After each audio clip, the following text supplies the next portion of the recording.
이 글은 제가 이제 읽을 글은요. 법정 스님의 보왕산매론 강해입니다.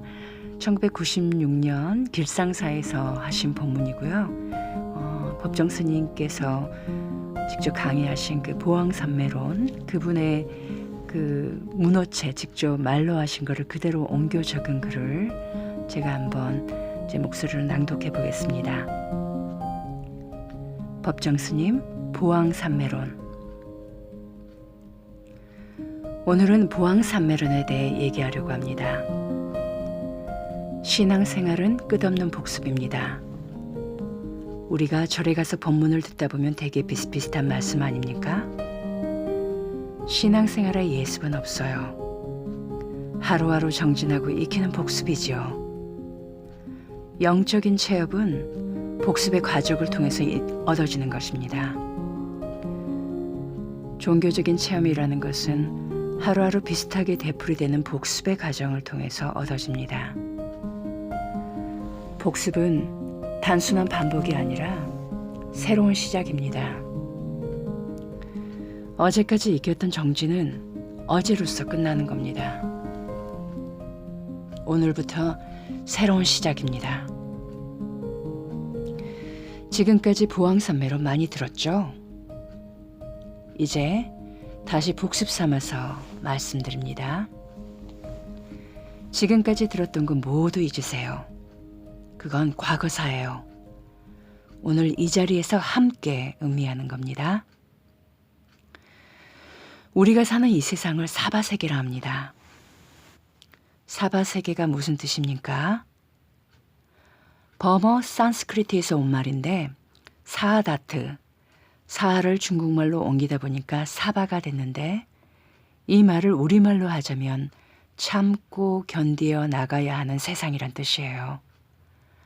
참을 인자, 흑토자, 인토, 즉 우리가 사는 세계를 사바세계 혹은 참는 땅이라는 겁니다.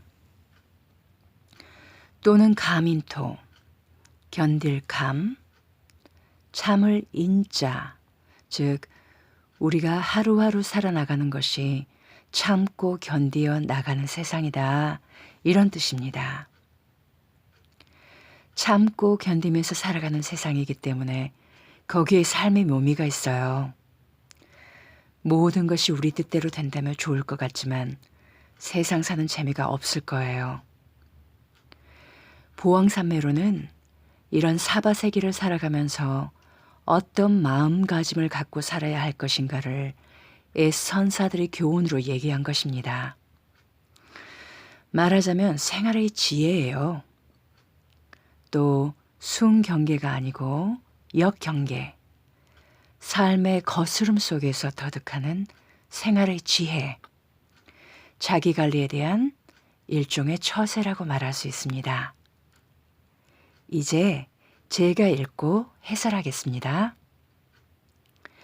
첫째, 몸에 병 얻기를 바라지 말라. 몸에 병이 없으면 탐욕이 생기기 쉽다. 그래서 성인이 말씀하시기를 병고로서 양약을 삼으라 하셨느니라.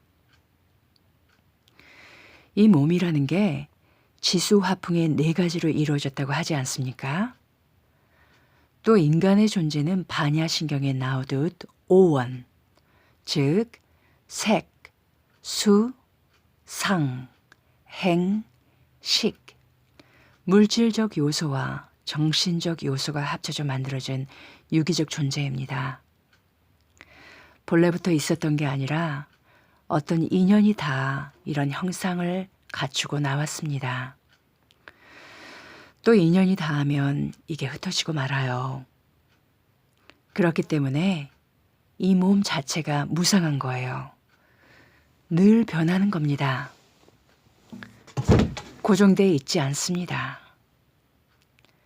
생로병사라 하잖아요. 저를 오랜만에 본 신도나 스님들은 아이고 스님도 이제 많이 늙으셨네요 합니다. 중이라고 안 늙는 재간이 있습니까?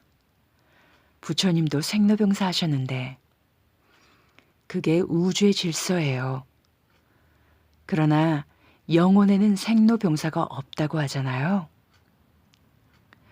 죽은 생로병사가 있다지만 알맹이는 생도 없고 노도 없으며 병도 없고 사도 없다는 겁니다.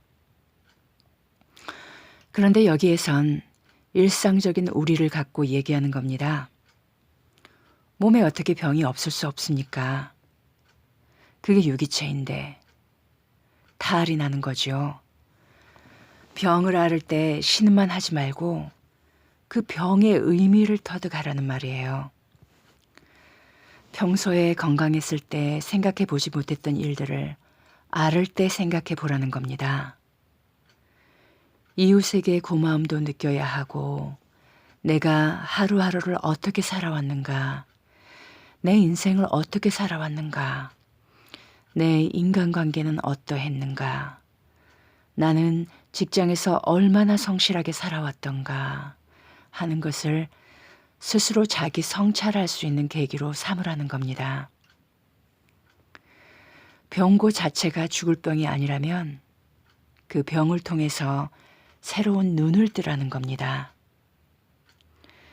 양약을 삼으라는 말이지요. 사람의 몸은 허망한 유기체입니다. 지금 우리가 이 자리에 함께 모여 있지만 이 다음 순간 또 어떻게 될지 몰라요. 예측할 수 없는 존재입니다. 본래 그런 거예요. 그렇기 때문에 이 몸 가지고 늘 건강하기를 바라지 말라는 겁니다. 이 말은 즉 건강했을 때, 내게 건강이 주어졌을 때 잘 살라는 거예요. 허송세월 말라는 겁니다. 인생을 무가치한 곳에 쏟아버리지 말라는 거예요. 육신의 병은 약으로 다스릴 수 있어요. 정신적인 병은 약으로서 다스리지 않습니다. 오늘날 우리들은 얼마나 허약합니까? 옛날보다 가진 것도 많고 아는 것도 많고 여러 가지 편리한 시설 속에 살고 있는데 체력과 의지는 자꾸 떨어져요. 어떤 게 몸에 좋다고 하면 하루아침에 모두 그쪽으로 쏠리잖아요. 이렇게 허약합니다. 옛날 농사 짓고 살던 이런 흙에다 뿌리를 내리고 살던 시절에는 흙으로부터 많은 기운을 받아들였기 때문에 그런 흙의 기운을 몸소 익혔기 때문에 그렇게 허약하지 않았는데 이젠 자꾸 흙으로부터 멀어지니까 대지로부터 멀어지니까 그렇게 허약해지는 거예요. 생각 자체가 허약해졌어요. 몸이 조금만 어떻다 하면 하루아침에 좌절하잖아요. 중생의 병은 업에서 나옵니다. 업이란 뭡니까? 하루하루 익히는 생활 양식이에요. 생각이라든가 먹는 음식이라든가 생활 습관, 이것이 건강하게도 만들고 병도 만듭니다. 중생의 병은 업에서 나옵니다. 보살의 병은 어디에 있는가? 자비심. 유마경에 중생이 앓기 때문에 내가 앓는다는 말씀이 있지 않습니까? 어머니들은 자식이 아플 때 같이 앓잖아요. 이게 정상적인 경우입니다. 자식이 밤새 잠 못 자고 앓을 때 같이 앓는 거예요. 그게 어머니예요. 생명의 뿌리니까. 그런데 자식이 앓고 있는데도 한쪽에서 쿨쿨 자고 모른 채 한다면 그건 어머니가 아니에요. 가짜예요. 이게 누가 시켜서 그런 게 아닙니다. 원천적으로 자식이란 것은 모태에서 나온 가지 아닙니까? 뿌리에서 파생된 가지라고요. 가지가 앓을 때 뿌리가 앓지 않을 수 없는 겁니다. 중생의 병은 업에서 나오지만 보살, 즉 어머니들이 보살이지요. 보살의 병은 자비심에서 나오는 겁니다. 그런데 이건 정상적인 경우고 세상이 이렇게 막대가다 보니까 자식이 앓는지 마는지 자기만 생각하고 자기만 헬스클럽 다니고 잘 먹고 지내지 집안 식구들이 어떻게 지내는지 모르는 이런 희한한 사람도 덜어 있잖아요. 모든 게 선지식이에요. 우리 앞에는 배우려고 하는 사람들에게는 둘레에 있는 사람들이 모두 선지식입니다. 좋은 일은 좋은 일대로, 언짢으면 언짢은 대로 우리의 삶에 교훈을 주고 있어요. 좋은 일이라면 본받아야겠지만 좋은 일이 아니라면 본받을 필요가 없는 겁니다.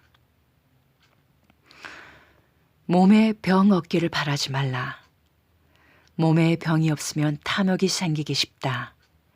그래서 성인이 말씀하기를 병고로서 양약을 삼으라 하셨느니라. 다시 말하면 순경계가 아닌 역경계에서 그걸 어떻게 극복할 것인가 하는 처세원입니다. 둘째, 세상살이에 곤란 얻기를 바라지 말라.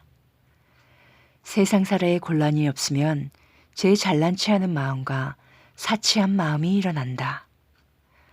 그래서 성인이 말씀하기를 근심과 곤란으로서 세상을 살아가라 하셨느니라. 이 세상을 고이라 하지 않습니까? 고통의 바다라고. 사바세기란 말은 그런 뜻이에요. 우리가 어려운 세상, 고해, 사바세기를 살아가면서 모든 일이 순조롭게 풀리기만 바랄 수는 없습니다. 어려운 일이 쌓여 있는 것이죠. 곤란합니다. 어떤 집안을 놓고 보더라도 밝은 면도 있고 어두운 면도 있습니다. 어떤 개인의 인생도 그렇고 세상살이에 곤란 얻게 되면 사람들이 넘치게 돼요. 잘난 체하고 남의 어려운 사정을 모르게 됩니다. 마음이 사치해지는 겁니다. 그래서 근심과 곤란으로서 세상을 살아가는 거예요. 자신의 근심과 걱정을 밖에서 오는 귀찮은 것으로 생각하지 말라는 거예요. 자신의 삶의 과정으로 생각해야 합니다. 숙제로 생각해야 해요. 우리 집안에 어떤 걱정과 근심거리가 있다면 회피해서는 안 됩니다. 그걸 딛고 일어서야 해요. 어떤 의미가 있는가? 왜 우리 집안에 이런 액난이 닥치는가? 이것을 안으로 살피고 딛고 일어서라는 거예요. 우리는 이 세상에 저마다 자기 짐을 지고 나오잖아요. 그 짐마다 무겁고 달라요.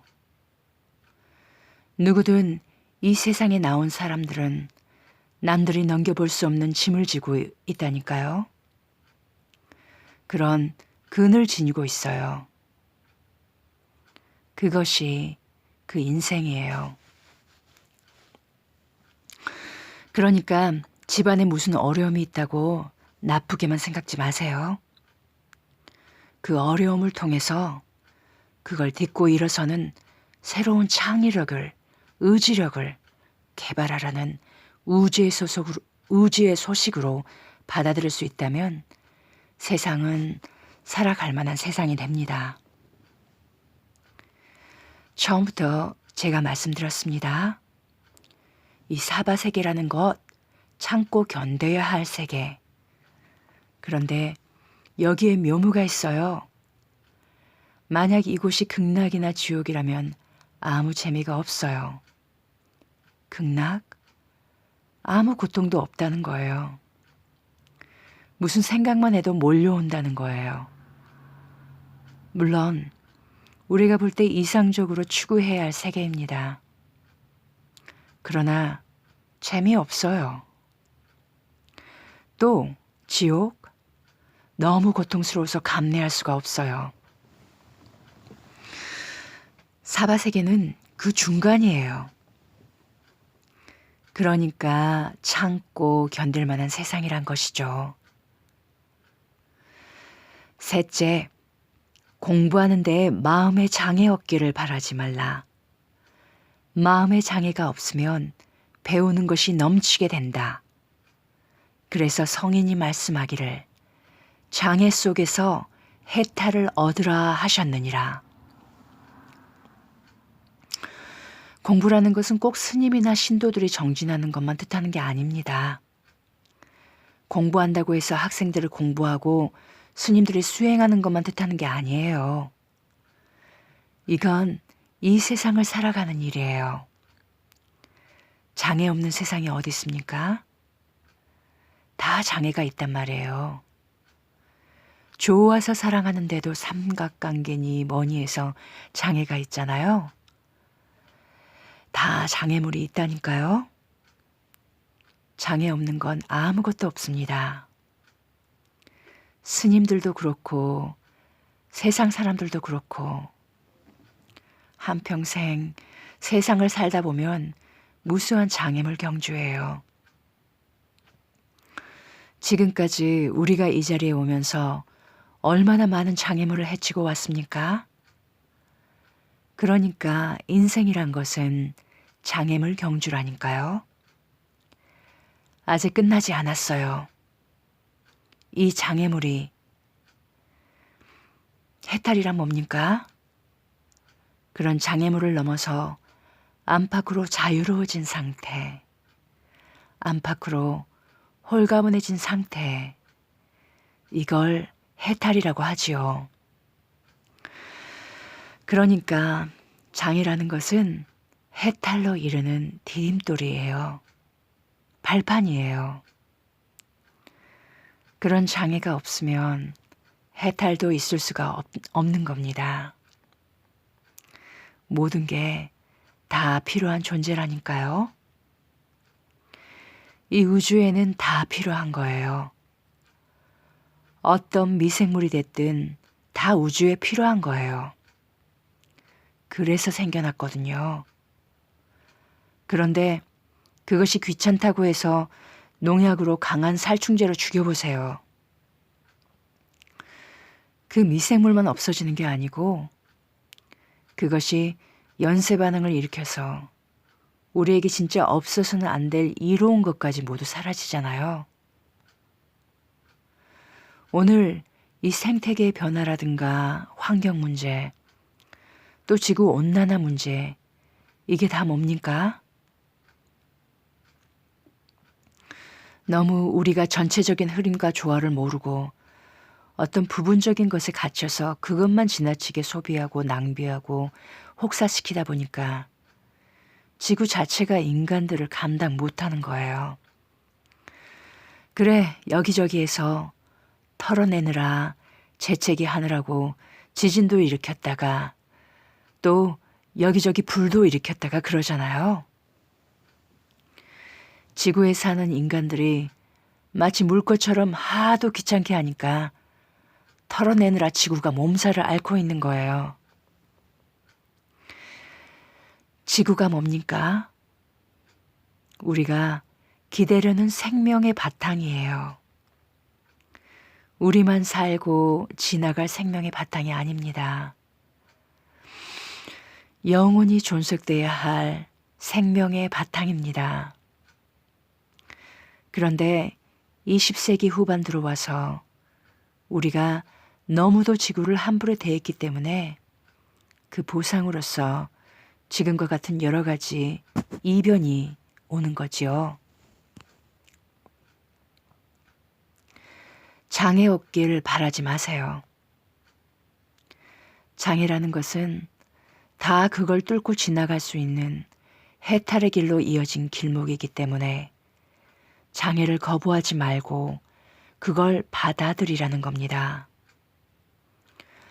번뇌를 보리로 전환하고 생사를 열반으로 전환하고 고뇌를 기쁨으로 전환하라는 거예요. 장애 속에서 해탈을 얻으라는 거예요. 장애 없인 해탈이 안 됩니다. 넷째, 수행하는데 마 얻기를 바라지 말라. 수행하는 데에 마가 없으면 서원이 굳건해지지 못한다. 그래서 성인이 말씀하기를 모든 마군으로서 수행을 도와주는 벗을 삼으라 하셨느니라. 말은 뭡니까? 나쁜 거예요. 잠잠하게 정진하고 싶은데 늘 졸음이 온다거나 또 공연히 망상이 일어난다거나 다 마입니다. 호사다마, 좋은 일에는 마가 낀다고 하잖아요. 또 도고마성, 도가 높을수록 마가 성한대요. 이것도 그렇습니다. 어떤 의미에서 우리의 그릇을 키우는, 우리의 기량을 키우는 소식으로 받아들여야지요. 우리가 어떤 좋은 일을 하려면 반드시 장애물이 생겨요. 그걸 회피해서는 안 됩니다. 회피할 수도 없는 거고요. 그걸 딛고 일어섬으로써 새로운 기량, 새로운 의지력, 내가 지금까지 갖추지 못한 새로운 그릇이 마련되는 거예요. 집에서도 그래요. 무슨 사업하려고 하는데 부도 직전에 어려운 일이 닥친다거나 또 혼사를 받았는데 엉뚱한 장애가 생긴다거나 누구나 이 사바세계에서 겪을 수 있는 일이라니까요. 그것을 겉으로만 밀어내려고 하지 말고 안으로 곰곰이 받아들이라는 거예요. 안에서 새기며 의미 부여를 하라는 거예요. 이것은 단순한 관념 유의가 아닙니다. 소극적인 삶의 태도가 아니에요. 이건 삶의 지혜예요. 우리가 이 풍진 세상을 살아가면서 어려움이 닥칠 때 그것을 어떻게 극복해야 할 것인가 할 때 이런 옛 성인들의 말씀을 의지해서 그것을 딛고 일어설 수 있어야 한다는 겁니다. 수행하는 데 마 얻기를 바라지 말라. 수행하는 데에 마가 없으면 서원이 굳건해지지 못한다. 서원. 저마다 서원이 있잖아요. 마음속으로 서원이 있어요. 꼭 수도세계만 그런 게 아닙니다. 우리가 사업하는데도 그렇잖아요. 어떤 기업을 경영하는데도 나름대로 서원이 있잖아요. 이 기업을 키워서 그것을 사회적으로 어떻게 기여하겠다 하는 서원들이 있다고요. 그런데 어떤 장애가 없이 모든 일이 순조롭게 된다면 언제 내가 그런 서원을 세웠는가 싶을 정도로 스스로 후퇴하고 만다는 거예요. 그렇기 때문에 모든 마로서 수행을 도와주는 벗을 삼으라 이렇게 예성인이 말씀하셨다는 겁니다. 다섯째, 일을 계획하되 쉽게 되기를 바라지 말라. 일이 쉽게 풀리면 뜻이 경솔해지기 쉽다. 그래서 성인이 말씀하기를 많은 세월을 두고 이 일을 성취하라 하셨느니라. 모든 일이 너무 쉽게 되면 안 좋아요. 쉽게 이루어지면 쉽게 무너져요. 공이 들어가야 합니다. 부실공사라는 게 뭡니까? 정당한 과정을 거치지 않고 너무 쉽게 이루어졌기 때문에 쉽게 무너지는 거예요. 인생도 마찬가지예요. 어려움이 있어야 해요. 어려움이 없이 자란 아이들. 이 다음에 어려운 일 있으면 그걸 극복 못해요. 그냥 아파트에서 뛰어내린다고요. 이게 다 고해라니까요. 사바세계. 참고 견뎌야 할 세계라니까요. 이 풍진 세상을 살아가려면 그때그때 면역을 갖춰야 해요. 일이 쉽게 되길 원하지 마세요. 모든 게 차례가 있는 겁니다. 하나의 씨앗이 땅속에 들어가서도 사계절의 질서가 따라야 우미 트고 꽃이 피며 열매를 맺잖아요. 너무 쉽게 풀리길 원하지 마세요. 뜸을 들이는 과정이 있어야 하잖아요. 뜸을 들여야 한다고 많은 세월을 두고 일을 성취하라. 오랜 세월을 두고 성취하라는 거예요. 많은 세월을 두고 기량이 커지고 그런 도량을 감당할 만한 자질이 갖춰지는 거예요.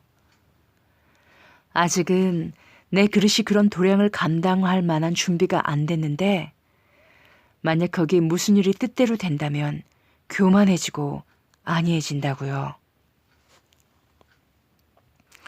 6째, 친구를 사귀되 내가 이롭기를 바라지 말라. 내가 이롭고자 한다면 의리를 상하게 된다. 그래서 성인이 말씀하기를 순교로서 사귐을 깊게 하라 하셨느니라. 친구란 뭡니까? 또 다른 나예요.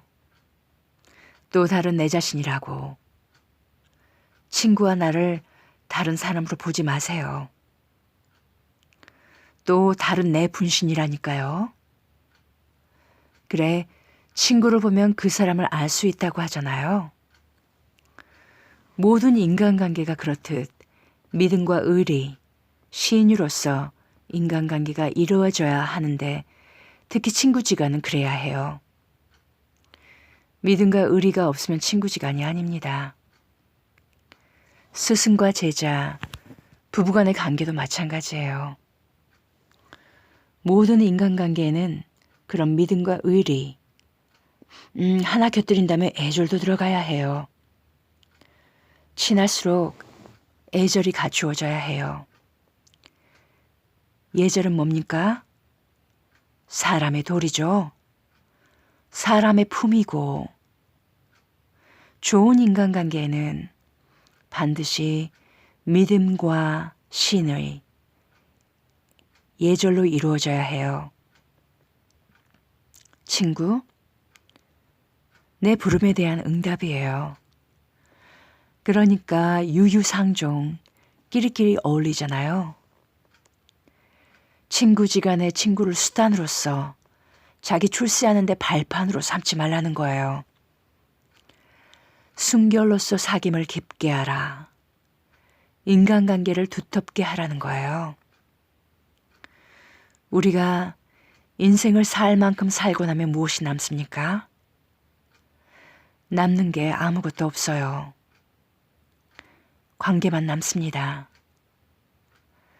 내가 잘 산 인생이라면 좋은 관계가 남고 내가 잘못 산 인생이라면 언짢은 관계만 잔뜩 남는 거예요.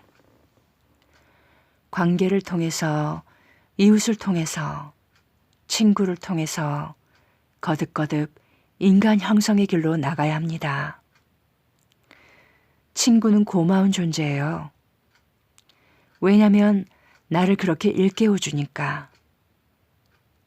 나를 풍요롭게 만들고 나를 깨우쳐주니까. 기쁨과 고통을 함께 나눠갔기 때문에 친구를 사귀되 내가 이롭기를 바라지 말라. 내가 이롭고자 한다면 의리를 상하게 된다. 그래서 성인이 말씀하기를 순결로서 사귐을 깊게 하라 하셨느니라.